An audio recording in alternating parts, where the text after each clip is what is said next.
This is CountryLine Radio. I'm Natalie Cox. It is Opry 100, and we are talking with a very, very special guest. It is somebody who is super fabulous, and I like to call a friend as well, Eryn Cooper, at the WSM studio in Nashville, in front of the Grand Ole Opry. Welcome to CountryLine. Oh my gosh, thank you, Natalie. This is so fun. You came on WSM a few months ago, so I'm honored to be on CountryLine. This is going to be so fun. This is amazing. You have quite possibly one of the coolest jobs in Nashville, I think. So, for those that don't know, first of all, let's explain what WSM is. So, WSM is a radio station, correct? WSM is 100 years old and is a radio station. Yes, so we are the exact same age as the Grand Ole Opry.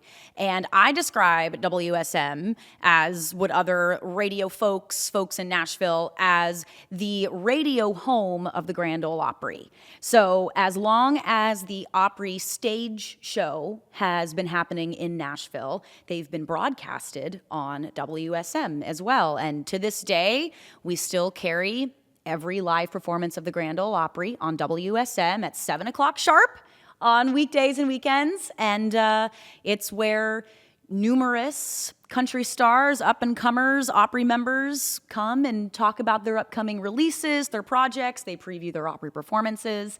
And it's also a historic landmark, if you ask me. Going on behind me in the glass, you might see people walking in and out because we're part of the Opry backstage tour. So we're kind of like a staple landmark of the Nashville musician music experience. I love this. So it just blows my mind that 100 years ago, the Grand Ole Opry was being performed on a stage and broadcast live on the radio at the same time. So people, whoever could tune in on their radio stations, obviously this is before digital, it literally was a wireless where you are tuning a dial. You could pick up and hear people on the stage at the Grand Ole Opry putting on country music. And you guys have been broadcasting ever since then. Yes, and I can't even tell you how many Opry broadcasts it's been specifically, but I know we're well through the 5,000s of Saturday only broadcasts for the Opry. So that's also pretty crazy. It's amazing. And the station has just moved to a brand new home. So they built this wonderful, so the building itself was there already, but you guys have kind of taken it over, haven't you? Tell us about the building and what it used to be before you were there. Absolutely. So this room I'm in was a room in Roy Acuff's house. And this entire building is where he used to live and spent time until the end of his life. Out the windows here to my left is the Grand Ole Opry house. I would say 50 yards or less from where I'm sitting is the Grand Ole Opry house. And this is where Roy Acuff lived and would go out on the porch here through this window, wave at the Opry goers, and walk right out the door and go to work at the Opry along with Miss Minnie Pearl for many years. And it's so special to have WSM be here and be this close to the Opry. Before this, for several decades, we were in the Gaylord Opryland Hotel, sort of in one of the lobbies, and we had a bay window situation where folks could walk up and look and see what's going on. And that was a really cool home because, people that were staying in the hotel, maybe here to experience the Opry or Opryland could see us. But now, being in Roy Acuff's home, looking out at the Opry house, and, having our guests come in, whether they're about to take the Opry stage or have just left, it feels really special. And we like to think that Mr. Roy is very happy that we're here too. Right. I just think it's so wonderful for the fans, because when you're a country music fan, if you're going to Nashville, if it's for the first time, you're definitely going to the Grand Ole Opry. It's on the bucket list, right? So the fact that then walking up to the Opry House, there's this wonderful building, and you suddenly go, oh, hang on a minute, there's a radio station being broadcast live at that time. It's a bit like, I have described this, and I do love this.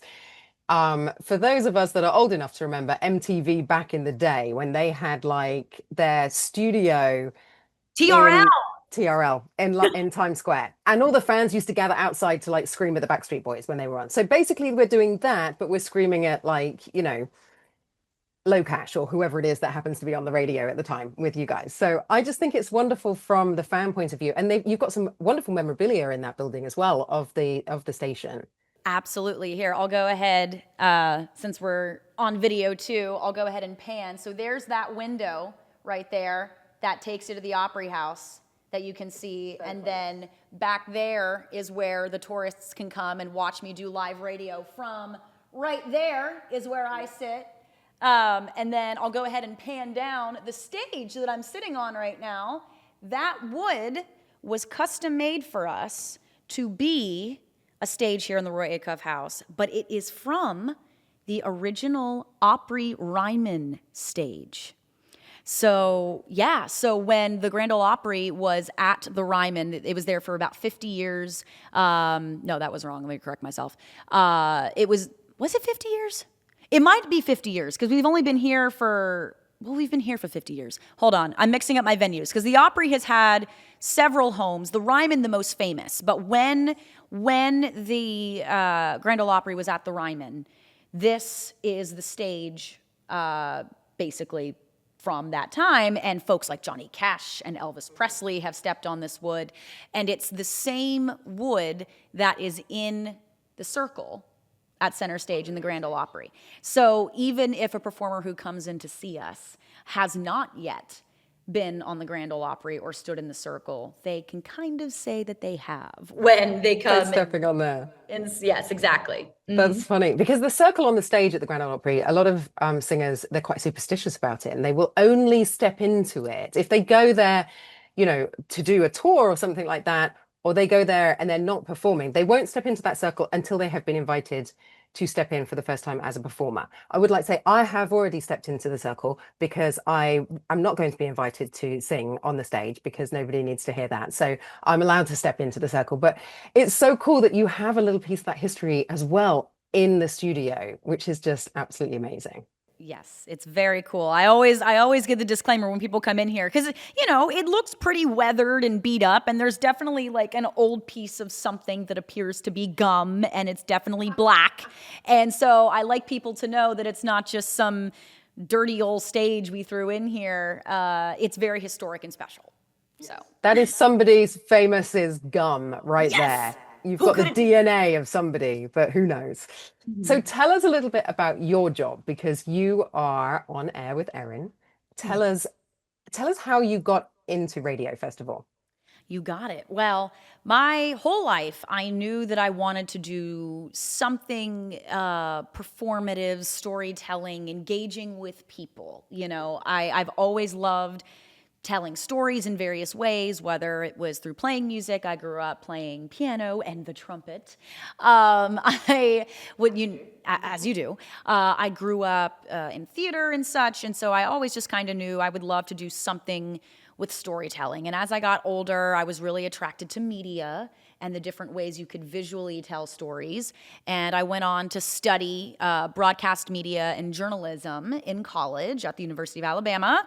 I worked in sports for quite a while, so I was a sideline reporter for SEC Network and ESPN and the NFL for a little bit here. And then when I got out of school, I was a news reporter in Chattanooga, Tennessee for a local ABC News affiliate. And once I had gotten to that point, I had just realized I really want to take a chance and pursue my dream of working in music and working with musicians. And so I left Chattanooga, Tennessee, drove 2 hours north and moved to Nashville. Didn't have a job, but was just so happy to be in Music City and be around so many like-minded, creative people that I just started going out and, using my multimedia journalism skills to make videos of me doing fun things in Nashville, interviewing artists and doing sort of freelance package stories for artists and local businesses. And one day, my first radio mentor that was at a pop station, his name's Joe Breezy, reached out to me on Instagram and said, "Hey, we see that you have a background in TV. We're going to have an opening here at the station. Would you want to try radio?" And I said, "That sounds like a lot of fun. Absolutely." And so I worked in pop radio for about 2 years. That station then flipped to a country station, which I helped launch. And then a few months later, the Grand Ole Opry and WSM came knocking, and who can say no to the Opry? And I have been at WSM for about a year and a half now with my own show, On Air with Eryn, for just over a year, and I'm live weekdays 3 to 7 Central. I love this. Is there somebody that you have on your bucket list who you haven't had to sit in that chair yet in the studio and you would absolutely kill for? Man, Maybe oh, not kill for, yes. because if somebody goes missing now in the next couple of weeks and then, we're all going to think that you offed them. But who would it be that if you could pick one person who you haven't spoken to that you would like to, who would it be? Oh my goodness. Keith Urban. I would love to have Keith Urban in studio with me. He obviously, he's at the Opry quite a bit. I did MC an event for breast cancer research that he played at the Ryman in March, and so we got to interact there. And of course, was just incredible. Ran into the crowd, giving people hugs, insane. But to be able to just sit down with him for 10, 15, 20 minutes in the studio on my show would be absolutely awesome. Well, regular listeners to my show will know that I'm a huge Keith Urban fan. So if that happens, do let me know, and I will make sure that I'm standing outside of the studio, pressed up against the glass, Yes, eagerly looking in with a sign perfect. saying, I love you both. That'd be awesome. That would be awesome. What are your plans for your show? What would you like to see? I mean, you're very well established on WSM now. Would you like to see it bigger? Would you like to see WSM, I don't know, like what do you think are the potentials that you could see happening with a radio station that's been going for 100 years? It's evolving, but how could you see it evolving a bit more? Well, what's so unique and special to me about WSM is the dynamicness of our talent. What's really cool about what we do is not only are we radio show hosts, but we are really, really involved with the Nashville music scene and community in countless ways. I mean, Miss Kelly Sutton, who's one of the hosts on our morning show, she's going to go MC the 4th of July fireworks for the entire city that's going to be on TV later this week. Bill Cody has a star on the Nashville Walk of Fame. Kelly and I will be red carpet reporters on live streams, and bring that visual component to it. Charlie Matos, who's also on our morning show, he has a background in sports, and so he brings a really unique sports aspect to our morning show. And I think having a team that's so dynamic and so involved and multi-talented, there's a limitless amount of possibility for what WSM can do, especially because we've been around 100 years. My goals for my show is to really usher in the new country music fans, the younger country music fans, both blending the rich history of the legends who started it all, whether it's the Carter family, Hank Williams, Johnny Cash, Porter Wagoner, Patsy Cline, and then blending it with the new country music stars, whether it's Kelsey Ballerini, Scotty McCreery, Keith Urban. It's so important to celebrate the talent of the newer stars too, because if you don't have the newer stars, how does country music keep going, right? And they're all influenced by the original legends that I just mentioned. And so really encouraging people to embrace newer country music, and the circle won't be broken. The circle will be unbroken if we continue to celebrate country music. So I mean, what you're doing over at WSM is just so fun and so amazing. And I love, love, love the fact that you are now on the doorstep at the Grand Ole Opry. So anybody who's going to Nashville can pop over to the Grand Ole Opry, see you, and then go see the show, which is just awesome. that's exactly what you should do. Come see me doing live radio 3 to 7 and then go see the show. Right. Very short commute. Love that. I love that. Thank you so much for having a chat with us. I really appreciate it. Thank you, Natalie. You're the best. See you soon.